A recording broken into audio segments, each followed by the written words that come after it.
Hola a todos y bienvenidos a un nuevo episodio de Presunto Podcast. Hoy vamos a hablar de el 20 de julio y la independencia de Colombia. ¿Qué hubo, Santiago Rivas? ¿Cómo está? Hola Sara, ¿cómo va todo? Bien, muchas gracias. Andrés Páramo. Hola, buenas, ¿cómo están? Y María Paula Martínez. Hola, hola. Que suene detrás, por favor, el himno nacional para que podamos de una vez por todas decir que no es el más bonito, no es el mejor, ninguna de esas cosas presuntas que nos intentaron convencer. No me representa. Nunca jamás se dijo que fuera el más bonito. Siempre se era el segundo más bonito. Es verdad, perdón. O sea, fake news es el Fake segundo. news después de la Marsellesa.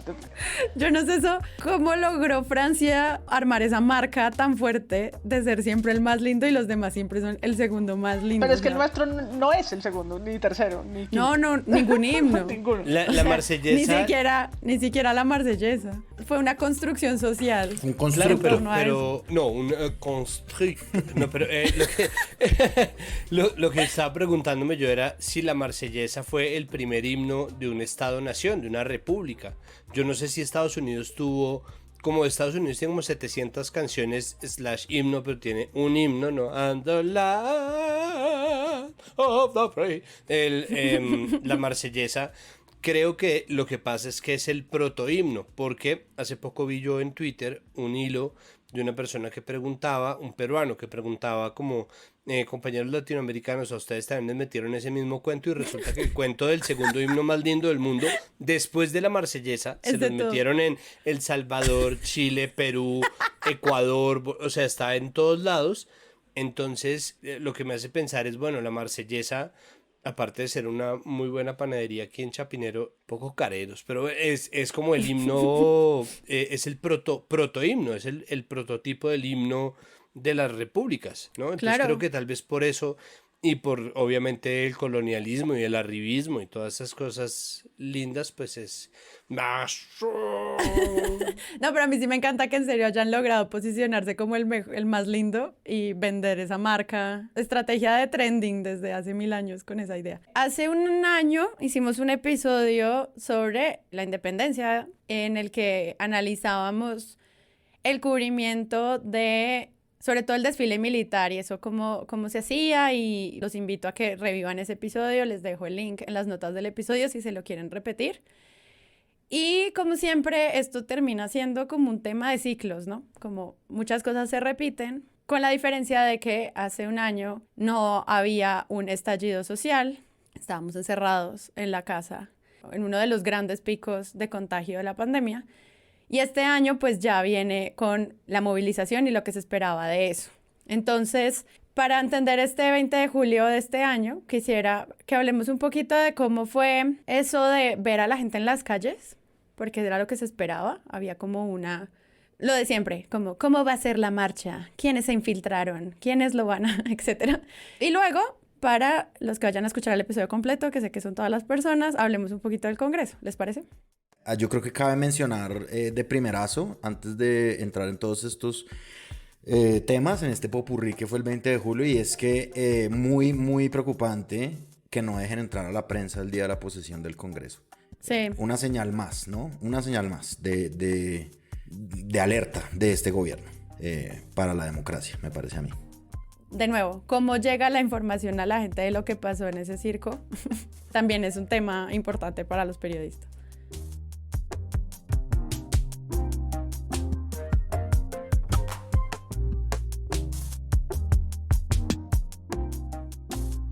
Fue como el 20 de julio más largo de la historia. Yo sentí que el día arrancó temprano, la instalación al Congreso daba para hacer todo un periódico y 3 noticieros, y luego estábamos en la mitad en un distópico desfile por donde yo estaba. Se escuchaba la revista militar, que era como todavía hacen eso también tenía una suerte de cubrimiento en los noticieros.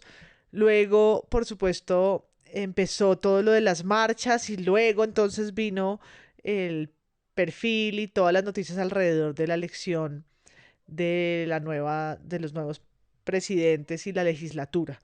Entonces creo que también será largo este presunto, pero porque fue un día para mí muy extenso y de mucha agenda. A ver, yo creo que como antesala a las movilizaciones del 20 de julio hay una transformación de la narrativa que viene de el desgaste de las movilizaciones previas, que viene de los sucesos anteriores, de las violencias, del hastío, de un montón de cosas, pero además de una táctica. Yo creo que existe un plan que se ha venido formando sobre la marcha, no creo que sea una conspiración, pues no has de achacar a la maldad lo que achacas a la ineptitud, y en este gobierno la ineptitud campea incluso con mayor fuerza que la maldad.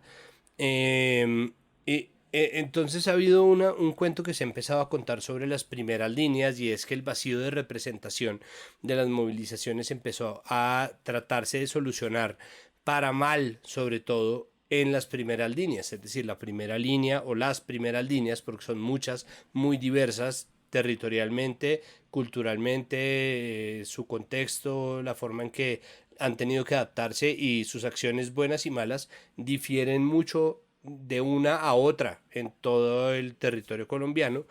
Entonces lo que se ha tratado es, primero, de unificar la idea de la primera línea como si fuera un movimiento armado, y segundo, achacarle un montón de cosas. Entonces, más allá de las violencias, ¿no? De lo que en inglés se llama el whataboutism, que es, bueno, y qué de esto y qué de aquello. Entonces, que si alguien habla sobre el estallido social y sobre los abusos de la fuerza pública, entonces, ¿y usted por qué no está hablando de los policías heridos? Que si alguien habla de las balas en los ojos, las balas de goma en los ojos, entonces, que por qué no está hablando de los bebés que murieron en el bloqueo. Entonces, que si uno habla, entonces esa fórmula, que se ha vuelto cada vez más común, lastimosamente, ha hecho que recaiga sobre la primera línea como única cara visible de las movilizaciones, que están conformadas por un montón de gente que no tiene una agencia, ni un movimiento, ni un colectivo que lo represente. Ha tendido a volverse el cuento de las primeras líneas, y en esa fatiga y en ese hastío se ha empezado a generar una cantidad de desinformación ridícula. Entonces ya no vamos solamente en los bloqueos, que eran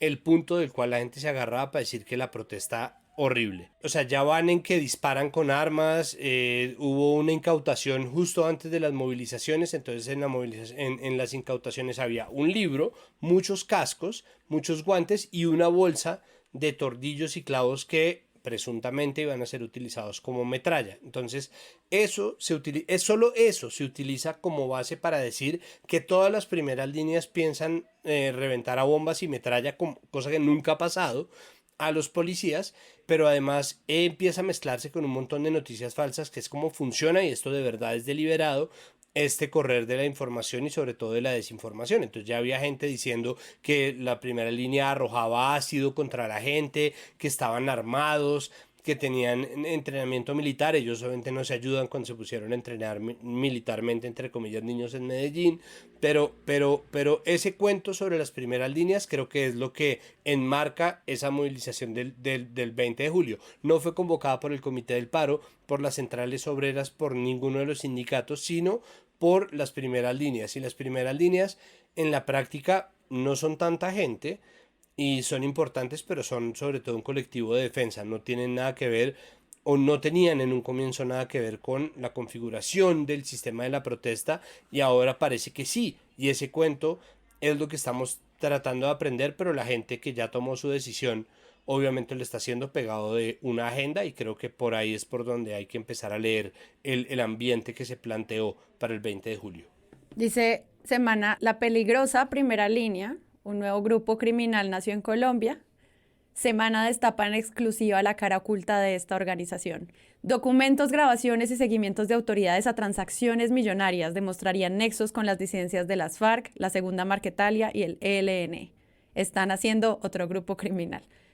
Si bien hemos hablado ya varias veces del paro y hay un desgaste natural en la misma reportería y agenda noticiosa de un evento que se ha repetido varias veces, como son las manifestaciones en los últimos ya casi 3 meses, yo creo que esta del 20 de julio sí tiene una particularidad, y es precisamente esta previa o esa preparación y ese cubrimiento que se hizo.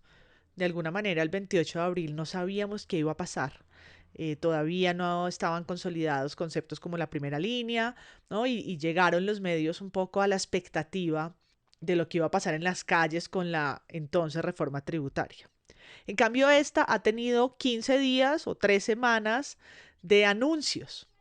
Así avanza la primera línea hacia Bogotá, decía Semana. Así es el entrenamiento de la primera línea para supuestos actos terroristas del 20 de julio. Esto es del 12 de julio en Semana. Este tipo de titulares que fueron como preparando un terreno para lo que yo creo fue terminar de configurar la imagen del enemigo y esta vez hacerlo con mucho más éxito.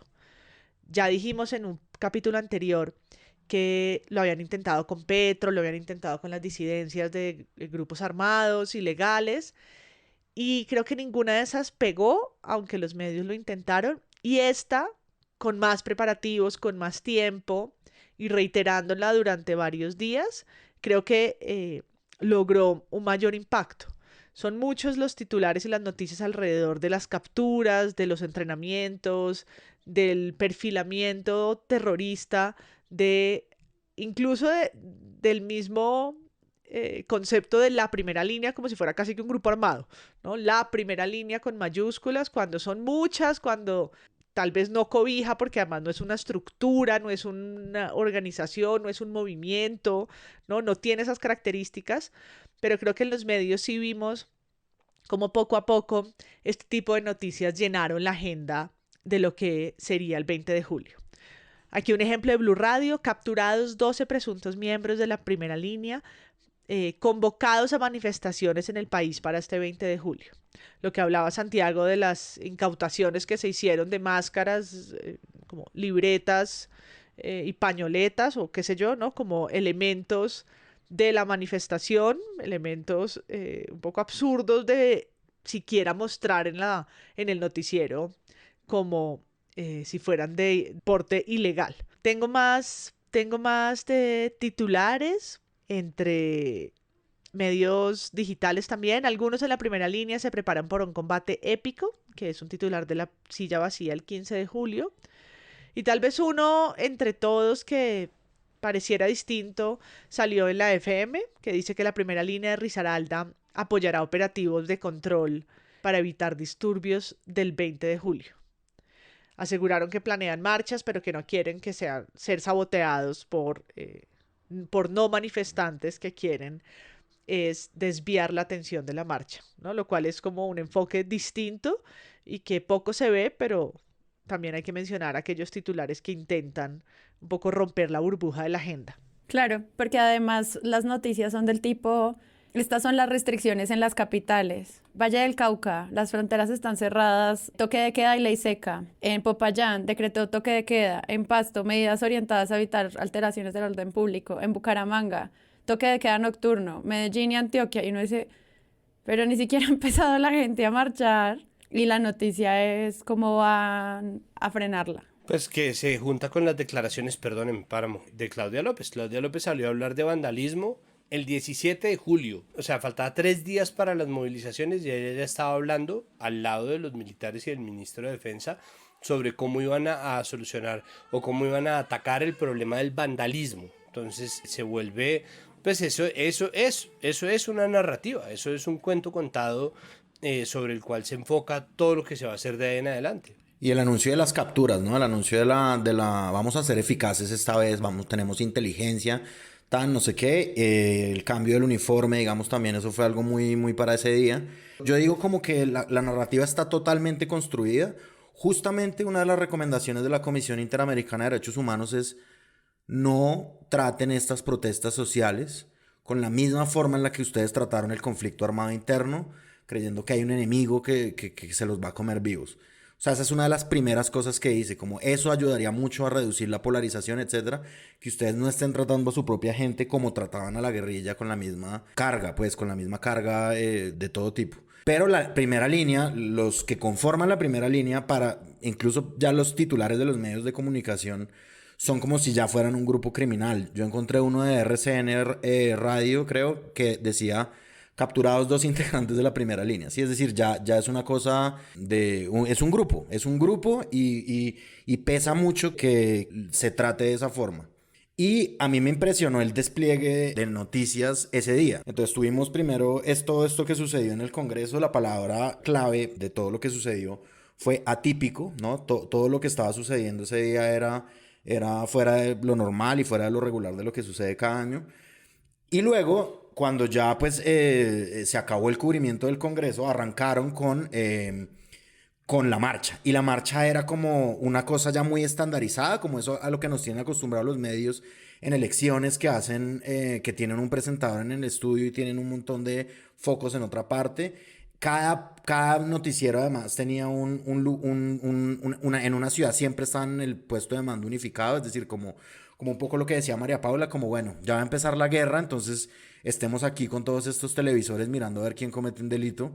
Ciudadanía, atentos, estamos acá en el puesto de mando, y los policías, y y la alcaldesa mirando los televisores y no sé qué. Ya no parece, digamos, como el hecho de que sucedan unas marchas convocadas por sectores, pues, gremiales y sindicales, sectores sindicales, perdón, sino esto, ¿no? Como otra cosita ahí, como para estar pendientes de la seguridad de la gente.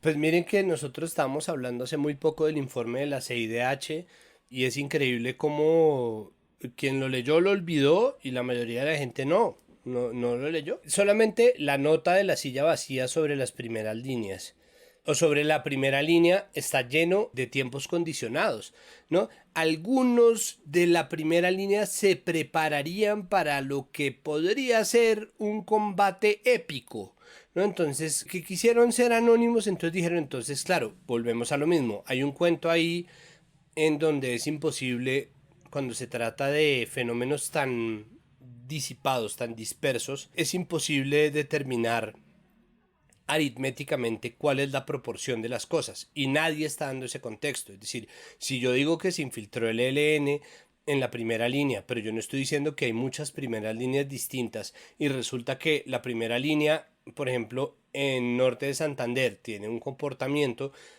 pues la primera línea de Suba, que es apenas una de las muchas que hay en Bogotá, no tiene eso, ¿no? Pero además, a partir de la existencia de la primera línea se está primero contradiciendo de frente todo lo que dice el informe de la CIDH y segundo, bloqueando derechos que ni siquiera tendría que la CIDH decirnos que tenemos, como reunirnos en una asamblea. Entonces la parte que se supone que es positiva de la movilización social, que es el diálogo, no se está permitiendo, ¿no? Finalmente creo que este va a ser un capítulo sobre las dos democracias bloqueadas por el mismo Estado, la democracia participativa y la democracia representativa, ambas absolutamente cooptadas desde el relato que se hace de ellas. Sí, no, y eso también muchas veces que vemos como estos medios tan grandes que obviamente tienen a muchos reporteros en todos los frentes haciendo sus noticias, cubriendo lo que están haciendo. Entonces uno ve, por ejemplo, no sé, en El País de Cali desde el aire, vea cómo están las marchas del 20 de julio, es un video de un dron donde muestran una marcha y dice el copy, en completa tranquilidad transcurre la movilización del ciudadanos en la mañana de este martes que recorrió la calle Quinta hasta la Loma de la Cruz, etcétera, es un viaje en dron perfecto. Y luego el mismo País de Cali dice, sube a 93 el número de policías heridos en protestas del 20 de julio, 18 en Cali. Así, eso ya está. Ese también es un poco esquemático. Y ya uno dice como, bueno, o sea, obviamente son datos y hay que plantearlos, pero si uno no plantea las noticias de manera conjunta para que se vea un panorama amplio de lo que significa la gente en las calles, si a mí no me llega la noticia del dron, me quedo con que Cali fue hiperviolento y ya. Entonces, es como que hay un tema ahí de foco, que es lo que decimos siempre acá. Yo creo que la reportería y la post, digamos, del cubrimiento del 20 de julio estuvo muy enfocado en la confirmación de la tesis del terrorismo, ¿no? Si por 3 semanas se anunció y se predijo que sería una jornada épica, infiltrada, con unas primeras líneas vandálicas que destrozarían las ciudades, pues lo que vimos después en los titulares fue precisamente la confirmación o las noticias que dieron legitimidad a esa tesis. Infiltrados dañaron protestas con armas blancas y explosivos. El Distrito, un titular del Tiempo. Semana hace un balance cuantitativo, dice 4 buses zonales, 10 buses troncales y 10 estaciones vandalizadas. Es el balance del sistema de Transmilenio. En Infobae, la jornada de protesta resultan con 27 policías y 17 personas capturadas por presuntos hechos de vandalismo. en quién y qué, 60 heridos y afectaciones a Transmilenio. Aquí paréntesis, esta lluvia de cifras que ninguna coincide con ninguna, pues nos recuerdan nuestro capítulo anterior, que si no lo han escuchado, vayan, sobre el informe de la CIDH y esas inconsistencias que hay en los números de la protesta. Entonces creo que el cubrimiento post estuvo muy cargado de balances y de números de heridos y mucho menos de la convocatoria o lo que sucedió ese 20. Si bien es una fecha nacional que siempre abre preguntas muy lugar común, decíamos al inicio que el himno, que si el cóndor, que si Panamá, que si el escudo, que cuál es la vigencia de eso, pues cuando estamos hablando de relatos de nación y estamos pensando en los 200 años de la independencia o qué sé yo, pues pensar en lo que está moviendo la ciudadanía es más que la agenda, ¿no? Y todo eso pasa de agache porque el día que estuvo tal vez dividido como en 3 momentos, el momento 1 congreso, el momento 2 marchas y el momento 3 como desfile y conmemoración, no incluyó en ningún momento un análisis de cómo el paro sigue avanzando, ya no como por supuesto en los mismos picos de lo que fue las primeras semanas de mayo, pero cómo estamos, tampoco estamos en el final ni se ha acabado, ¿no? Cómo estamos en un ritmo que va y viene, que tiene momentos más altos y unos más bajos y unos valles en los que hay días sin manifestación, pero de alguna manera sigue viva o sigue vivo el estallido, ¿no? No hay en la prensa un espacio para ese tipo de análisis, ni de noticias, ni entrevistas, es muy poco lo que uno puede encontrar en los medios. Tal vez la respuesta al embrollo está en los protocolos de crisis. Y creo que lastimosamente tenemos que acudir otra vez a una lectura análoga del poder y de los medios grandes. ¿A qué me refiero? Me refiero a que durante las movilizaciones estalló, dentro de lo mucho que estalló en Colombia, el repudio y la desaprobación de la mayoría de la gente encuestada y el nivel de desconfianza por los medios tradicionales de comunicación, ¿no? Esa sensación de la traición de los medios a la gente y de los medios como altavoces y altoparlantes de el poder en Colombia. Verdad o mentira, porque eso ha habido de un lado y del otro.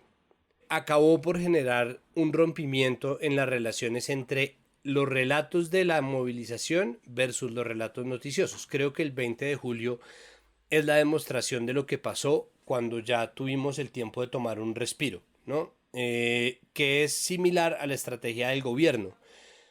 El gobierno decidió no dialogar. Nombró un diálogo, lo enunció, lo demarcó, puso una mesa y unas sillas, se sentó con el comité del paro, le negó la entrada a las otras muchas manifestaciones civiles dentro del paro y con el comité del paro igual no se sentó a dialogar hasta el momento en que se hizo completamente insostenible y ellos mantuvieron la represión contra la manifestación hasta que la misma manifestación se hizo invivible, ¿no? Ellos decidieron no dialogar y creo que los medios están replicando una estrategia similar, que es como no les gustamos, no nos quieren, pues al carajo, ¿no? Como no nos importa lo que opine la gente, no nos importa lo que ustedes tengan para decir. Y parte del relato de lo que pasa con la primera línea está precisamente enmarcado en eso. Ya no existe ni siquiera la intención de acercarse al fenómeno como un todo, a cogerlo por sus matices, mirarlo con cuidado, sino simplemente contarlo desde esos términos, y contado desde esos términos obviamente es muy distinto, cambia completamente la línea de lo que nosotros podemos esperar por parte de los medios. Entonces siento que es incluso distinto a lo que, o sea, es similar en la medida en que hay una fuente militar y policial constante, están pegados del relato estatal, que también es normal, hay muchas declaraciones de estos y aquellos. Es muy difícil corroborar fuentes cuando uno está acusando a la segunda Marquetalia de infiltrar las marchas, porque es imposible irse a buscar a la segunda Marquetalia en este momento, es más que imposible. O sea, nadie se va a ir a corroborar esa fuente a Arauca o al Apure en Venezuela. Nadie se va a ir a buscar al ELN para preguntarle como, señor, ¿está usted infiltrando la primera línea? Eso es No, pero sí muy lo van difícil de diciendo. comprobar. Sí lo van diciendo. Y lo van soltando. Pero Facilito. obvio, porque es que cuando la fuente es el malo, usted no tiene que comprobarlo. O sea, usted tiene que hacer corroboración de fuente cuando usted está señalando a un directivo de algo, cuando usted está señalando a un gobernante, porque ese gobernante obviamente después lo va a confrontar y después lo va a poner a usted en peligro, así sea de perder su empleo o lo va a bodeguear en Twitter o lo que sea que le vaya a pasar. No, pero cuando si usted tiene que corroborar a Gargamel, no tiene que corroborarlo. ¿Sí me entiende? Como si usted tiene un malo, un villano. Ese villano no tiene por qué ser sujeto de ninguna corroboración, porque incluso va a haber quien lamente que eso sea una validación de la agencia política del susodicho villano, ¿no? Entonces, ¿usted para qué va a corroborar al ELN como señalado de nada? ¿No? Entonces ahí es muy fácil soltar cualquier relato y es muy fácil contar cualquiera de esos cuentos. Y lo peor de todo es que el hecho de que esos cuentos sean verdad, porque pueden serlo, es decir, puede que haya efectivamente gente de las primeras líneas que habló con alguien del ELN, puede que haya gente que decidió en medio del hastío, la violencia, el desespero, la falta de otras herramientas a la mano, coger un arma, ¿no? Eso no marca de ninguna manera el cuento con la primera línea. Y ahí es donde juega lo que yo digo el whataboutism, porque entonces le van a decir, pero entonces ¿por qué no se cree la narrativa de las manzanas podridas del Ejército Nacional y sí la de las primeras líneas? Es fácil, porque es que las Fuerzas Armadas tienen un comando central, las primeras líneas no. Las primeras líneas no son un cuerpo militar. No importa si la primera línea de Titiribí hizo entrenamiento militar el otro día, no importa si ellos entrenan, ¿no? Entonces, de ahí en adelante, cualquier cosa que hagan ellos es malo. Si ellos tienen un Google Doc en donde tienen un directorio, ¡ah, mira! Y tienen un Google Doc. Es muy fácil vender cualquier cosa como si fuera mala. Como, y tienen cantimploras para el agua. Todo lo que incaute la policía es potencialmente malo. Y por eso el contrarrelato solamente existe ahora en las redes. Porque quienes no cubren eso de esa manera no están ni siquiera mencionándolo. Y esa brecha solamente se va ampliando y se va ampliando y se va ampliando. Y creo que el 20 de julio el relato es muy relajado en ese sentido. No existe ni siquiera la intención de hacerle guiños al otro lado. No existe ni siquiera la intención de considerar por un momento la posición del otro lado. Y eso hace que sea una situación diferente a la de la movilización, y creo que hacia allá se va a ir de aquí en adelante el relato de la movilización en Colombia, al menos lo que dure este gobierno. Lo que dice Santiago, hay un fenómeno diverso, hay un fenómeno como multifacético, hay un fenómeno que no solamente es como de ciudades, sino es de barrios, es un fenómeno que yo creo que hay mucha pereza por entender y mucho prejuicio. Sí, por ir diciendo, hay una nota que yo quisiera rescatar del Espectador del 21 de julio, de Felipe García, en el que él trata como de hacer esa evidencia, ¿no? De que la primera línea, hay unos sectores de las primeras líneas que quieren lanzarse, por ejemplo, a la política, o que sí, que se cansaron y entonces quieren un tipo de representación y no sé qué. Me parece que ese es un esfuerzo valioso y que sí hay que entender diversidad, y que si uno va a juzgar, pues tiene que buscar, juzgar no, digamos, si uno va a acusar, pues tiene que buscar eso. Lo contrario que sucede, sin embargo, es, por ejemplo, la entrevista que le hizo Luis Carlitos Vélez es una alemana que está en la primera línea, ¿no? Y él cierra la entrevista diciéndole a ella... Sí, no. Rebeca, ¿usted se imagina que pase un grupo de personas y se tomen una población a las afueras de Múnich? Y que de esa población haya gente que quema policías. Rebeca, es grave, es grave, es grave, es muy grave. Pues sí. Es muy grave que gente Pues como mira, usted lo que venga a mi país parece- y haga lo que no es capaz de hacer en su país. Es muy grave. Rebeca, creo que la están engañando Pues mucho. Se lo mira. digo con todo el cariño y el respeto, para que coja el periódico y lea un poquito más y se dé cuenta de la gravedad de la situación que está pasando. Colombia, ¿no? Mi país, al cual usted está invitada haciendo cosas que no debería. Rebeca, le agradezco muchísimo. A eso se reduce, ¿sí? Es decir, se reduce a que el no entendimiento, la pereza periodística se transforma en esta pues en esta mediocridad y en esta ¿cómo decirlo? ¿Cómo decirle a Luis Carlitos Vélez diciéndole coja el periódico y lee un poquito a una chica de primera línea? Cuando uno entra a Google Noticias y ya aparece, es como un creador predictivo de titulares. Entonces, marchas y protestas pacíficas del 20 de julio terminan en violentos actos de vandalismo en Bogotá. Yo ya ni siquiera sé cuántas veces he leído un titular de ese tipo. Aumenta el nivel de policías heridos en las protestas, infiltrados fueron los que dañaron la protesta. No puede ser que esta sea la única manera de narrar la movilización social. De nuevo, porque cuando vimos el informe de la CIDH decía al menos el 80% es pacífico o el 90% es pacífico, entonces como quedarse en eso es un poco flojo. Entonces al final uno lo que hace es buscar en los medios más pequeños, que son los que no tienen tanto alcance, que son los que sí hablan con la gente y les preguntan cosas.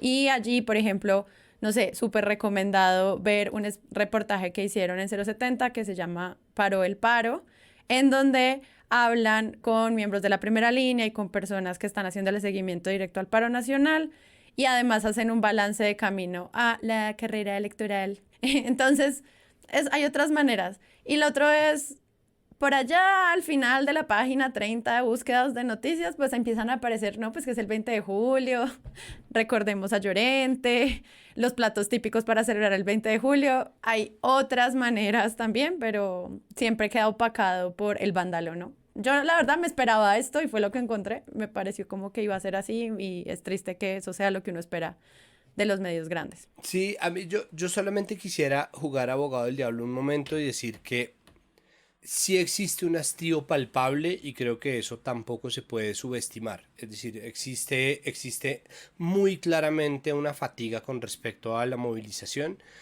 y eso no está pasando en vano ni se creó en el vacío. Es normal y es deseable que quienes están moviendo la movilización, perdón la tautología, pero quienes están impulsando las movilizaciones sepan leer también eso, porque eso no es en vano. Y hay momentos para todo, ¿no? Y el relato incluso de los medios que defienden el derecho a la protesta, para no meterlo en un relato de aliados versus enemigos, pero quienes defienden el derecho a protestar y cubren las movilizaciones, también muchas veces se ven a gatas para contar un cuento completo. Entonces hay muchas partes en las cuales es importante saber hasta qué punto se está cayendo en el relato del otro, y cuando uno empieza a reproducir el relato del otro también valdría la pena leer ese hastío y entenderlo. Entonces parte de lo que nosotros tenemos también es que la gente está mamada. Y seguramente en la mesa de redacción del Tiempo están mamados, y seguramente en la mesa de redacción del Espectador están mamados, y seguramente en la mesa de redacción del FM están mamados, en Blue están mamados. Entonces cada vez que aparece el tema se va volviendo, ¿no? Hay como una fórmula, como un suero costeño, como una fórmula madre de desgaste que se va acumulando y acumulando y acumulando, y parte de lo que estamos viendo también tiene que ver con eso, y no es un desgaste infundado. Sí es una movilización desgastante y sí es un momento particularmente violento y cansino, es un momento frustrante de la actualidad nacional. Entonces, pues eso también hay que verlo por el tamaño que tiene. Claro, igual no justifica. Pasando a nuestra pequeña sala de redacción, Presunto Podcast, pues sí, ya cuántos episodios llevamos de esto. También, ¿no?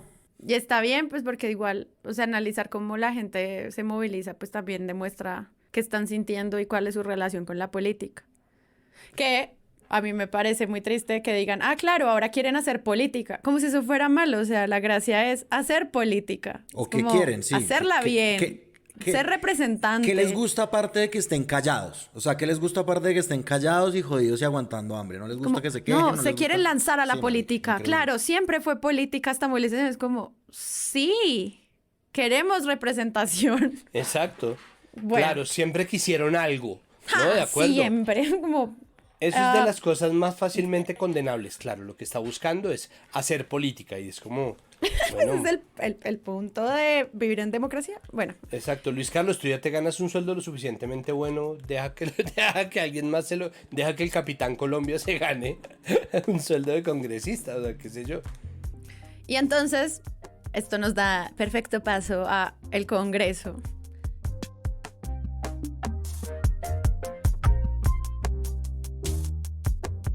Los 20 de julio, lo que hacen es como la reunión más aburrida del mundo.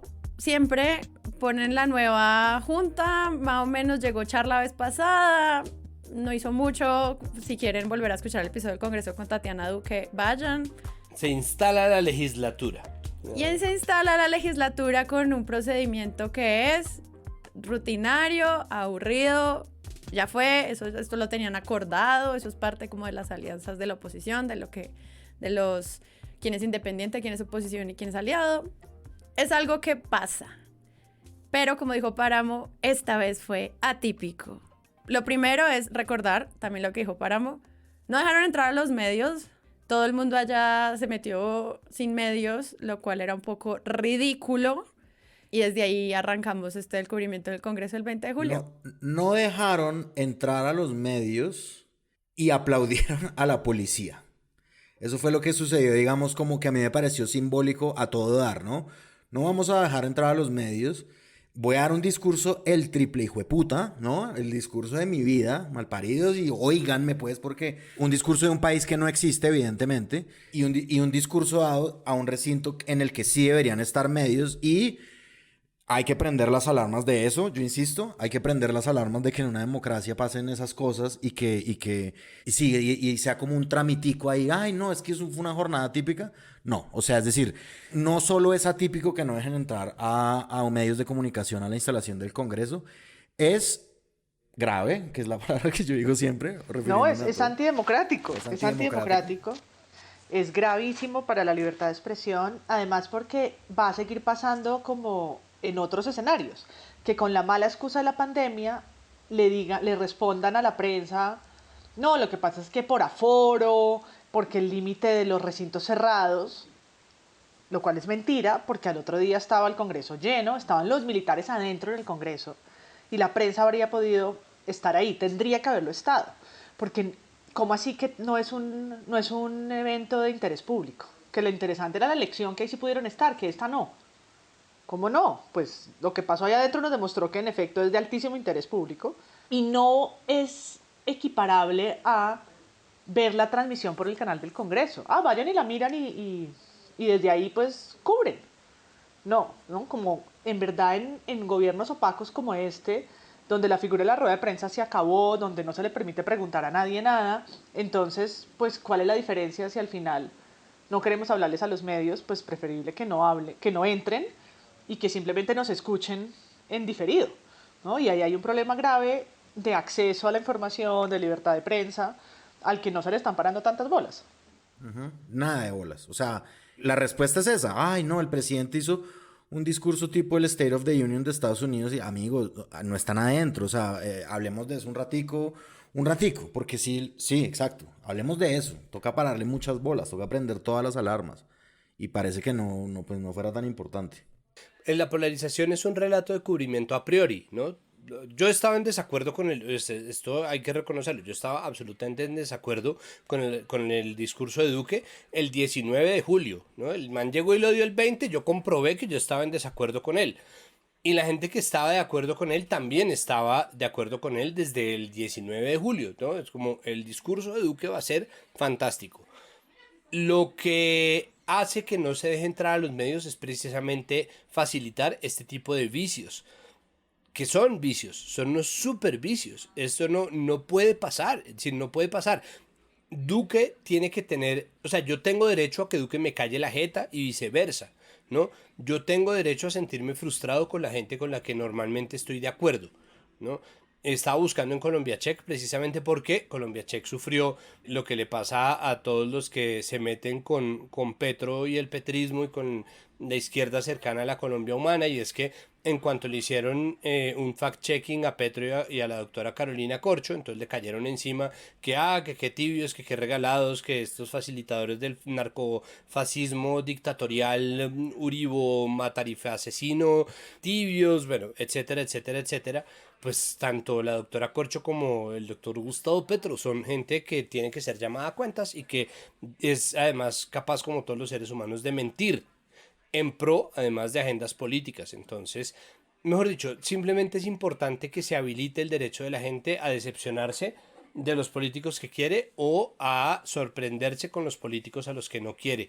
así sea por eso, solamente por eso, o simplemente porque ese es el trabajo de los medios, tendría que dejarse entrar a los periodistas al recinto. Pero además es que en este gobierno, justo en este gobierno, se estrenó la calidad que tiene la política como relato, o el nuevo relato de la política, que nos trae a colación lo importantes que son las berracas narrativas en la política. ¿Por qué? Porque es que el estatuto de oposición fue hecho para estrenarse en este gobierno y llevamos desde el 7 de agosto de 2018 viendo a este gobierno traicionar, contravenir, incumplir, darle vueltas y hacerle trampas al estatuto de oposición. Y en la instalación de la legislatura realizada el 20 de julio de este año 2021, otra vez se le hizo trampa al berraco estatuto de oposición. Entonces, esa conformación de las vicepresidencias del Congreso, que habíamos hablado sobre la ley orgánica, bien lo dijo Páramo en nuestro capítulo sobre el Congreso, bien lo dijo Tatiana, es importante ese mecanismo porque ese mecanismo hace parte también de un relato de país, hace parte del relato de un país que se supone que al menos en el papel reconoce el papel que la Constitución tiene en darle una voz a la oposición. Es decir, el relato de un país que necesita de su oposición para construirse, diferente a un país en donde gobierna simplemente quien tiene las mayorías, que es exactamente lo que ha pasado, en detrimento de ese estatuto de la oposición. Entonces, prevención y acción, 1 hora diaria, todos los berracos días, pero se hacía por redes porque se metió la leguleyada de que si era digital no había derecho a réplica de la oposición. Antes de eso, además, ya se había utilizado ese recurso de sacar a Duque por redes y que después los canales muy amablemente decidieran reproducir todo el video y no sacar simplemente unos apartes para que después la oposición no tuviera cómo replicar a eso. Y ahora, con la elección de la segunda vicepresidencia del Congreso, que se supone que tenía que ir a la Colombia Humana y que generó un enredo que es, por supuesto, producto más de la incompetencia, tanto de la oposición como del gobierno, que de la maldad y de un montón de agendas que la gente no tiene clara. ¿Y qué claridad va a haber si no hay quien cuente ese cuento? Entonces volvemos a cómo la sola ausencia de los medios de comunicación ya configura un bloqueo a la democracia, en este caso la democracia representativa, y es grave, es muy putamente grave. Hay un cubrimiento sobre eso, ¿no? Porque una cosa es qué dijo la oposición como para cubrir el discurso y las declaraciones de estas personas, que normalmente le plantean a los medios entender si habla una sola persona, qué significa que hayan hablado dos, y eso en el juego político, cómo cambia la situación de la gran narrativa de la izquierda, se está partiendo en pedazos, que es como muchos análisis. Y la otra es si la noticia es que Duque no los escuchó. O sea, una cosa es lo que ellos dicen, que obviamente en una de sus intervenciones dicen, no, este man se fue, o sea, ¿qué es esto? Pero pues muchas otras cosas tienen que ver como, pues que también eran otros reclamos muy claros que se estaban haciendo. Y creo que ahí por lo menos encontré un muy buen balance en el tiempo de una periodista que se llama Luisa Mercado, que justo también la mencionamos en el episodio pasado como por haber hecho un balance, pero un poco como haber hecho un buen balance a la entrevista de Marta Lucía Ramírez. Entonces, ahí hay como unos retos también de cubrir esa oposición. Por ejemplo, dice El Espectador, 20 de julio, la jornada que rompió del todo a la oposición. Y entonces mucho del análisis es, ¿qué es eso? No que se iban a aliar, iban a jugar de esta manera. ¿Es verdad que hubo una traición de los verdes? ¿Cuál es la movida política de este ajedrez que se movió allí? ¿Es fácil de entender? O sea, la gente sí puede entender en el Discord de Presunto Podcast, que aprovecho, vayan, métanse, es súper chévere. Hablamos con los Patreons de qué medio nos explicó todo este embale. Y al final era más gente en Twitter tratando de hacer entender qué pasaba que lo que podía ocurrir con los medios. Entonces, como que todo este tema de la oposición partida en 1000 pedazos es difícil para explicar ese panorama de mapa, de relaciones. Yo no entiendo nada, explíquenme, por favor. De mi oposición. Salieron por toda la habitación. No, yo voy a decir primero que siendo un tema técnico y difícil, me refiero a cómo se rotan y se distribuyen entre los partidos que hacen parte de la oposición, que son más de 20 personas, y quiénes están habilitados y por qué razón, que es lo técnico, ¿no? Quién puede y quién fue el de la legislatura pasada y cómo se combinan ahí los partidos. Pues al ser también Gustavo Bolívar la persona de la que estamos hablando y por quien votaron en blanco y se retiraron, se vuelve también una noticia que gira en torno a él y a las características y a la calificación de él, ¿no? Entonces, más allá de explicar por qué es grave lo que pasó con la votación del Partido Verde, siendo el Partido Verde, Alianza Verde, un partido de oposición, y cómo se vota en bancadas para este tipo de lugares, pues es fácil centrarlo en, pues es que Gustavo Bolívar, como lo que él representa y no explicar el resto, que como tú decías, es complejo. Yo creo que los titulares que hablan de la oposición destruida, o incluso en Twitter, ¿no? Esta frase de siempre de la izquierda se reúne para dividirse, o las razones por las que la derecha gana en Colombia son estas, o la mejor campaña en contra de la misma Alianza Verde es lo que pasó ayer en el Congreso. De nuevo preparan el ambiente preelectoral, ¿no?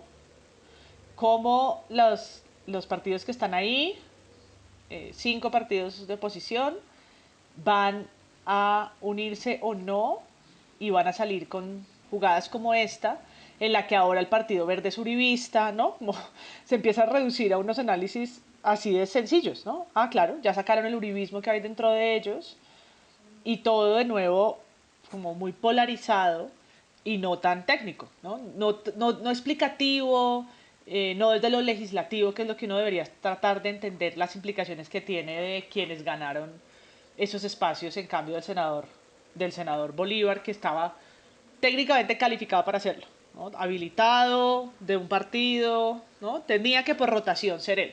Y después pues vendremos a la otra novelón, que es el de la fotografía y el disfraz, que es como entre el escritor de telenovelas y el disfraz de pistola. Todo es como una sola caricatura. No, hay el editorial del Espectador dice, la imagen del país que dieron los legisladores es la de uno plagado de inmadurez, falta de transparencia, tribalismo, polarización y trampa, que creo que es parte como de eso que está diciendo María Paula. A mí me parece que el Espectador en eso sabe históricamente pararse en el sitio correcto.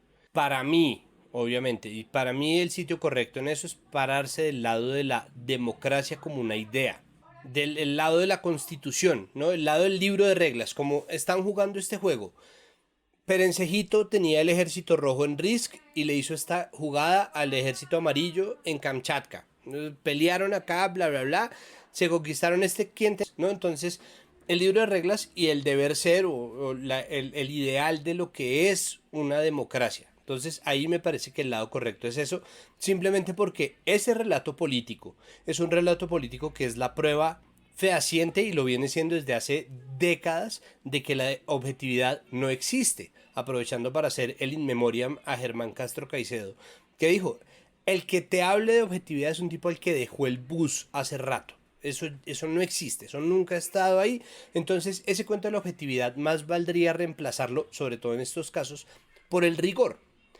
El problema es que hay tantas agendas y al mismo tiempo tantas historias contadas preenvasadas y prefabricadas sobre la política en Colombia que hay que tratar de hacer o tratar de englobar todas esas si uno quiere contar bien el cuento. Entonces hay que saber que parte de la agenda del petrismo y de la Colombia humana es atacar de frente a el centro, la centroizquierda, el Partido Verde, la Coalición de la Esperanza, porque ellos están buscando ganar en primera vuelta. Pero al mismo tiempo el cuento de la Coalición de la Esperanza y la centroizquierda, sin contar a Dignidad, es que ellos están diciendo pues que Petro no puede ser la única opción y que eso es egolatría, que ellos tienen derecho, que lo tienen a tener una figura en la oposición. Y entonces está el relato de por qué un partido de izquierda como Dignidad, que solía ser el MOIR, es incapaz de conciliar con el petrismo. Entonces todos esos relatos configuran lo que está pasando. ¿Qué es lo que ocurre? Que es que en términos de agencia política, en términos de poder, no importa cuánta gente haya pensando en votar por uno u otro de estos movimientos, en términos de poder esto es la Micronesia. Primero porque está muy, muy disgregado todo, está muy dividido, pero además porque no existe, no tienen poder, no tienen instituciones, no tienen gobernabilidad de nada, no tienen sino al gobernador del Magdalena. A veces parece que tuvieran a Quintero en Medellín, a veces parece que tuvieran a Ospina en Cali, a veces parecía que tenían a Claudia López, que eso ya, ese barco ya zarpó. A veces tienen la gobernación del Magdalena y ¿qué más? ¿Qué carajos tiene la oposición? Tiene nada. Entonces, esos relatos del poder, cuando los está contando gente sin poder, ¿de qué le sirven a los medios? Y por eso la fórmula siempre ha sido o tomar la posición del espectador que habla desde el editorial condenando este tipo de cosas en nombre de ese ideal de democracia que deberíamos tener y no tenemos, y el otro periodismo que cuenta el cuento de lo que en realidad está pasando, no tanto en la cabeza de la gente y los tuiteros, sino en la trasescena, y es los confidenciales. Entonces, ese periodismo de agendas termina convirtiéndose en un periodismo de confidenciales. Se les vio hablando muy en secreto a los senadores Bibi Bibi y Bibi Que no Bibi pudieron Bibi. hacer esta vez porque no los dejaron entrar. Exacto. ¡Oh! Entonces, ¿cuáles son los confidenciales que hay ahora? Twitter. Entonces, la imagen general es el editorial del Espectador, que me parece muy acertado, como no, es un relato de inmadurez, de incompetencia, ¿no? De no estar a la altura de las necesidades de Colombia, pero no existe la contraparte, que es qué es lo que pasó. Y lo que nosotros tenemos, ahí sí, en rigor, es que leer todos los pequeños cuentos que se hacen, incluso los memes en Twitter que cuentan cómo a la luz de este artículo es esto, pero entonces hay dos versiones enfrentadas, que es la del Partido Verde versus la Colombia Humana, más una parte del Partido Verde, porque no es solamente la Colombia Humana. Esa queja que pusieron por la no elección de Gustavo Bolívar, la pusieron también Iván Marulanda, Inti Asprilla, Catherine Miranda, miembros del Partido Verde. Entonces, lo que está pasando en el Congreso tiene que contarse desde muchos frentes, y ese frente de la cercanía precisamente se perdió. Pero la razón por la cual los medios no entran a hacerle el juego a Twitter, no sé si deberían o no, simplemente el hecho por el cual la gente no llega a hacer y uno no ve un dossier, ¿no? Contando qué es lo que está pasando con cada microagenda, es porque se trata de gente sin poder. Independientemente de si uno u otro medio quiere que efectivamente siga así, porque eso pasa también, ¿no? Si Semana quiere que la oposición no llegue al poder, pues no tiene ni que contar esto que pasó. Y puede perfectamente no contarlo, ¿no? Porque no es responsabilidad de Semana construir el relato de la oposición. Ni siquiera tendría que pronunciarse si no se le da la gana, ¿no? Parte de la libertad es saber qué omito. Obviamente eso nos interesa a nosotros como audiencia. Pero si ellos no quieren contar eso, si no configuran ni siquiera un buen confidencial, ¿para qué carajo lo van a contar? ¿Para qué carajo lo van a sacar? ¿A quién le interesa la agencia política de quienes no tienen poder alguno? Creo que tiene que ver con Gustavo Bolívar, claramente, el hecho de que sea tan popular la noticia, pero porque Gustavo Bolívar pues es un tipo, sí, visible. Gustavo Petro también tiene que ver porque Gustavo Petro se quejó en Twitter rápidamente, se quejó mucho de los verdes, pero también tiene que ver porque, y esto hace parte del cubrimiento de los medios sobre este tema. Esto sí que fue atípico, en la votación en blanco para la vicepresidencia de la mesa directiva del Senado, y que Gustavo Bolívar pues le tocara retirarse de la contienda, nunca había pasado, ¿no? Entonces también esto era un noticionón político, ¿no? Como que yo creo que es como, o sea, los periodistas políticos estaban, jueputa, no votaron por él, votaron en blanco, esto nunca había pasado, chévere. Y a mí me parece que explicarlo sí es difícil porque toda esa elección de mesas directivas pues es engorroso. En un momento en donde la oposición no se le cumple nunca el estatuto de la oposición, en donde Duque se larga y no los escucha a ellos. En un momento también en que ellos habían venido hablando con un solo representante cuando hablaban, pues esta vez se fragmentaron en tres. Y luego sucede esto. Me parece que el camino natural de suponer cosas de cara a las elecciones 2022 es ese, la oposición está dividida, ¿no? Porque además salieron muy, muy molestos Angélica Lozano, Gustavo Bolívar, María José Pizarro, como que era un rifirrafe sin fin. O sea, te cito el tuit, te cito el tuit, te cito el tuit, te cito el tuit. Y pues ya ahí sí queda muy poco margen de maniobra para hacer cosas sobre la marcha. Digamos que una labor que yo resalto mucho y que me pareció impresionante es Vorágine, Cuestión Pública y la Liga contra el Silencio. Sabiendo que este señor Gómez, Juan Diego, iba a quedar, el de Escazú y el nuevo flamante presidente del Senado, hicieron esta investigación. Ecoconservador se presenta. El ecoconservador, cool. Sabiendo que este señor iba a quedar, pues se arman este perfil de él, ¿no? Es decir, se arman este perfil muy por como el estilo de lo que ha hecho Cuestión Pública antes de sacar los historiales de los políticos de este país, pero claramente en un intento pues de golpe de opinión que lo dieron de, marica, esto es lo que va a elegir el Congreso hoy, y pues claramente queda obviamente también un sinsabor de que el pacto histórico votó por este señor, ¿no? Pero periodísticamente me parece esas dos cosas. Lo uno, una cosa para chuparse los dedos si uno es un periodista político, algo que no ha pasado nunca, y un rifirrafe muy grande, es decir, casi que una proyección de 2020 ahí enfrente. Y pues este perfil impresionante que hicieron esos tres medios que sí, pues es muy exhaustivo y deja ver un montón de relaciones de este señor, y que es todo lo contrario a lo que hizo Joey Ackerman en su cuenta de Twitter. Muchas gracias.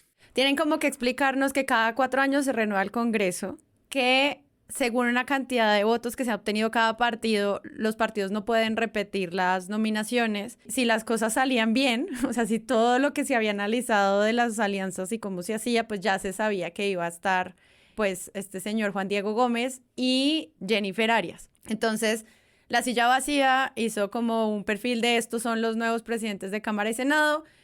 La silla lo que hace es explicar un poco la parte como de cómo se mueve eso dentro del Congreso para que uno entienda por qué llegan estos perfiles a ser. Pero obviamente todo esto es desde el camino de así sería en un artículo del 16 de julio, que obviamente pues luego se confirma el 20. La Liga contra el Silencio hace esto que dice Páramo de hablar de los antecedentes del nuevo presidente del Senado de la República, que son un negocio de 2 socios con un narcotraficante, una denuncia por estafa, una disputa familiar por tierras, el embargo del apartamento, le embargaron el sueldo del carro porque no paga deudas, y hacen como toda esta explicación de quién es esta persona, que son perfiles pues muy claros. Y también Vorágine antes había hecho otro reportaje sobre el robo de tierras por el que denuncian a este señor Gómez.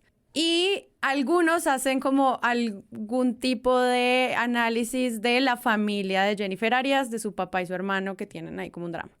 Pero realmente nadie le para muchas bolas a ella, hasta que en Twitter pues suben esta foto donde ella está posando con una pistola de balines en una sesión de fotos. Y ahí sí se vuelve una figura a la que le vamos a poner cuidado. Antes de pasar a Jennifer Arias, porque a nadie se le ocurrió decir que lo que pasa es que el ecosistema favorito de Gómez es el baldío.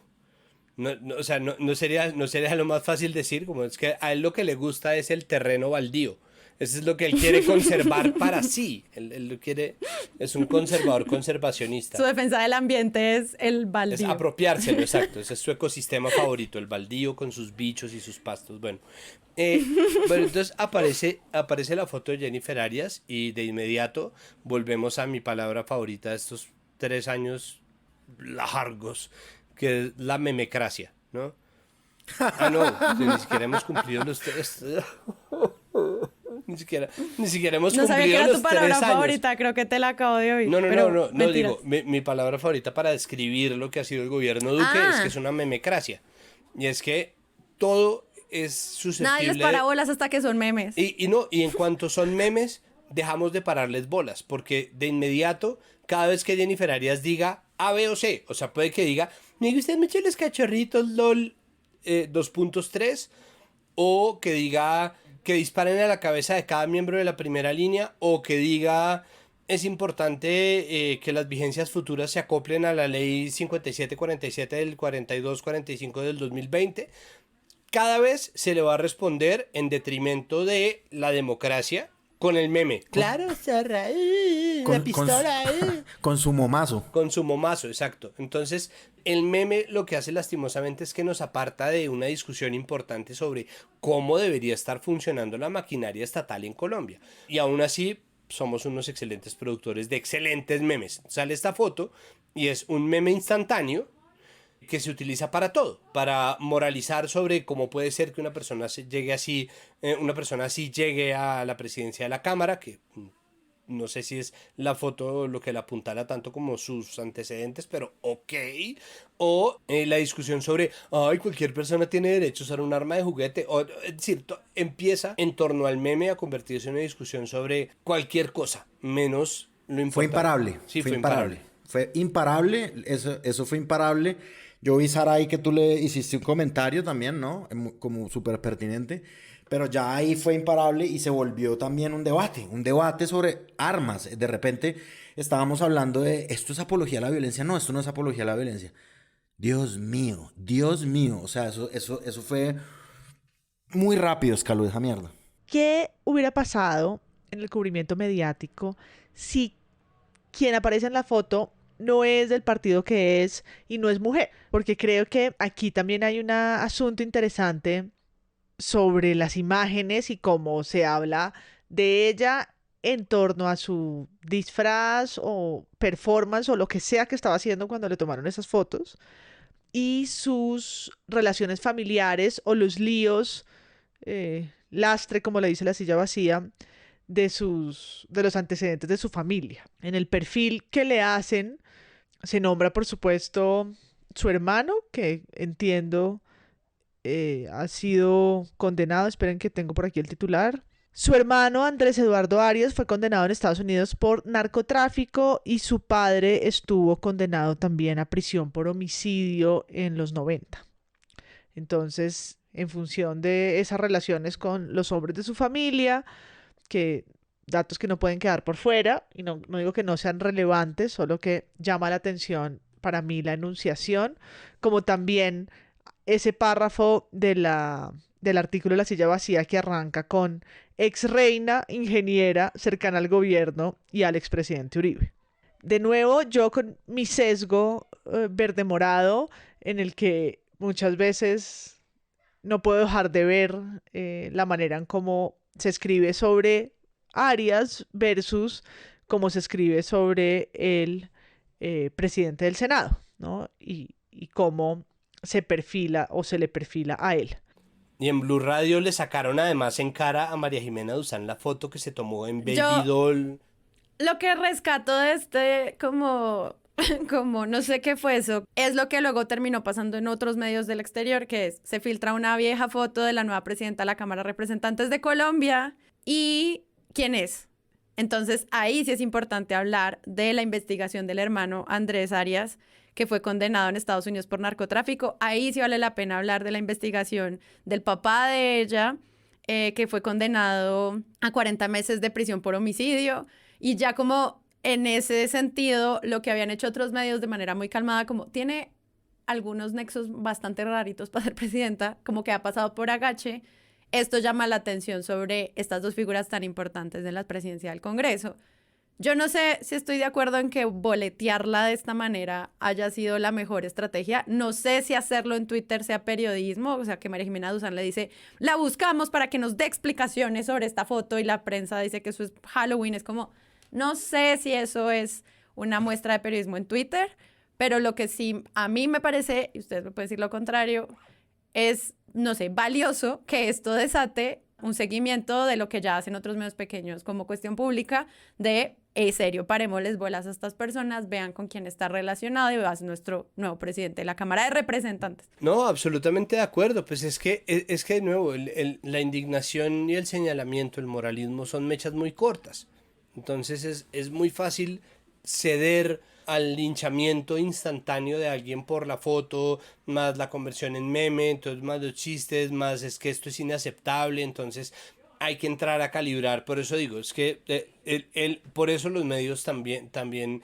han decidido no ponerse en la posición de tomar en cuenta cada relato, porque a final de cuentas, y creo que en esto radica lo grave de la memecracia, es a final de cuentas, cuando todo el mundo ya está otra vez fatigado de verdad de esa discusión, la pregunta va a ser, ¿de verdad necesitábamos esta mierda? ¿No? Como de verdad necesitábamos ponerle tanta atención, importaba tanto, ¿no? Entonces, importaba tanto o sobre qué era que estábamos hablando. Estábamos hablando sobre el porte de armas, estamos hablando sobre nexos con el narcotráfico, estamos hablando sobre narcocultura paisa, estábamos De clasismo, hablando sexismo y sobre todas las otras discusiones que surgieron allí.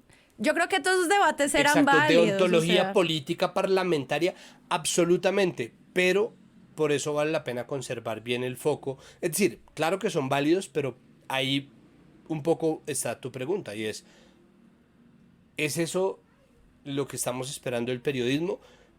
Sí y no, es decir, no todo lo que haga María Jimena Duzán, ahora que tiene pues sus cuentas de redes sociales a disposición de su papel como periodista, es periodismo, pero al mismo tiempo valdría la pena separar una cosa y la otra y entender que hay conversaciones que están ocurriendo al tiempo. Yo por eso optaría por recomendar, sé lo que hiciste en la legislatura pasada y todas las investigaciones de Vorágine, Cuestión Pública, Verdad Abierta, todo lo que se haga sobre lo que hacen los parlamentarios es importante porque ese es un retrato que, como ya lo dijimos hace unos 3 capítulos, no se está contando bien. Eso estamos fallando en contarlo y ahorita en la virtualidad más aún. no, y más con figuras tan desconocidas como los congresistas. Exacto. Lo que pasa es que hay que asignarle a cada cosa su lugar. Y muchas de estas discusiones que estamos dando son culturales y son políticas al mismo tiempo, pero la responsabilidad de alguien que trabaje en medios es calibrar el aliento que tiene cada una de esas discusiones. Creo que es importante no dejar de darlas, no censurarlas, no decir que algo es estúpido de plano, pero sí pensarse qué va a prosperar en el tiempo como parte del diálogo público, porque ese diálogo es finalmente lo que va a prevalecer. Si al final lo único que queda es ruido y confusión, quienes son responsables de dar herramientas y de discernir de primeros lo que es rescatable de lo que no, son precisamente quienes trabajan en medios. Por eso se percibe como grave que eso haya escalado tan rápido, sobre todo al interior del gremio, ¿no? Como, pero usted, pero no, pero quién dijo, pero no. Entonces es muy difícil, o sea. Querido oyente, pues si nos importan estos antecedentes de una mujer que usaba una pistola en su Halloween para clasificarla por su ideología o lo que sea, pues hay que seguirle haciendo seguimiento a estas personas, no solo si no le encuentran fotos. Hay que hacerle seguimiento y es un periodismo aburrido de hacer y les toca hacerlo todo el tiempo y ya nos contó Tatiana como el desgaste que eso implica. Pero ya nos habían dicho que estas personas tenían esas irregularidades y no nos importó hasta que la boleteamos. Entonces, yo siento que esto era un chismógrafo de colegio y es también como nosotros haciendo pensamiento crítico, que es de lo que decimos que somos, pues, a ver, ¿cómo hacemos para mejorar la conversación? Que yo lo que ponía era eso, como, ¿cómo esto aporta a la discusión? Porque simplemente dar por sentado que ella es narcoparamilitar por la foto era un poco flojo cuando otros medios ya habían denunciado estos nexos. Pero pasaron por ahí con 3 vistas. Entonces, ahí está, como ya sabemos cómo funciona el clickbait. Siempre yo celebro que haya una burla hacia un político, porque la burla le genera, lo que tú dices, una presencialidad que no tenía previamente en nuestras vidas y que por ahí derecho uno puede aprovechar para hacer cosas como, bueno, lo que, por ejemplo, la columna de Cecilia Orozco sobre los 2 presidentes del Congreso, sí, es un ejemplo de eso, como se propulsa un poco el sentido de lo que dice Cecilia Orozco si esta persona es más famosa y si es pues un meme ambulante. Ahora, la cuestión de esto es pues que esto no me parecía la forma a mí, como esta no es, esto que pretende, no, esto no está revestido además del elemento de la burla, sino está revestido de una seriedad impresionante, ¿no? Como, miren esto que está, miren esta foto de porque es grave, es como, sí, esto es grave, esta foto, ¿esto qué es? Es decir, eso, ¿a qué hora salió y por qué salió y cuál era la intención de eso? Yo creo que sí, muy, muy pandito, pues, es decir. Sí, pues es que a mí me parece que yo por eso quisiera volver a lo mismo y es, una cosa es que la gente haga memes, ¿no? Y que la gente configure y que los memes nazcan y aparezcan. Y otra cosa es que los memes manden. Sí, es decir, nosotros no tenemos una discusión pública que esté lo suficientemente madura, no la estamos haciendo de manera que podamos discernir una cosa de la otra. Entonces, los memes terminan convirtiéndose en un vehículo de distracción de las verdaderas acciones del poder. Es como si en Estados Unidos se hubieran volcado a discutir en todos los paneles serios de radio y en todos los programas de opinión de televisión los memes de Bernie Sanders con los mitones. ¿Está demasiado viejo Bernie Sanders? ¿Será que siente frío Bernie Sanders? ¿Cuánto le costaron esos mitones al erario? Eso no es lo que está ocurriendo ni es lo que termina pasando, porque los memes no dominan el relato político. Aquí sí tenemos una memecracia lastimosamente. Aquí aparece el meme, se hace, nosotros nos divertimos mucho en redes, pero quienes están encargados de dar la conversación terminan también volcados a eso, y muchas veces, casi que la mayoría de las veces, el foco de la conversación se pierde y muchas cosas importantes se pierden, y eso sí es responsabilidad de quienes están en los niveles más altos, entre comillas, del discurso público, quienes tienen una tribuna y un micrófono para aprovechar. De nuevo, pensemos cuántos congresistas conocemos, cuáles firmaron a favor o en contra de agendas que defendemos como ciudadanos. ¿Ya no se nos olvidaron sus nombres? Vamos a ver esto cómo sigue. Obviamente todo es un camino hacia lo electoral. Y esto fue el 20 de julio, como lo dijo el espectador, un congreso que nos representa en todo su esplendor, su infantilidad, su chismógrafo y nada, es como volver a 11, ahí seguimos. Entonces, bueno, pues muchas gracias, Santiago. Como cuando uno se sueña que le falta un examen para Ay, graduarse del no, colegio. mi pesadilla de todas las semanas. Pero pero en el pupitre al lado están Gustavo Bolívar y Angélica Lozano. Y se ¿Por despertó qué? en sollozos, exacto. Páramo. Gracias por venir. Sí, porque Macías no estaba en el colegio, ni siquiera en el sueño. Bueno, ya. Por ejemplo, gran meme de esta persona que nunca olvidamos. Páramo. Hasta luego, que estén muy bien. María Paula. Chao a los tres y gracias. Nos vemos en un próximo episodio. Y síganos mandando titulastres en Twitter con el hashtag. Estamos siempre pendientes de lo que nos comparten y eso nos ayuda, por supuesto, a planear los episodios. Yo soy Sara Trejos y nos escuchamos en una próxima oportunidad. Chao.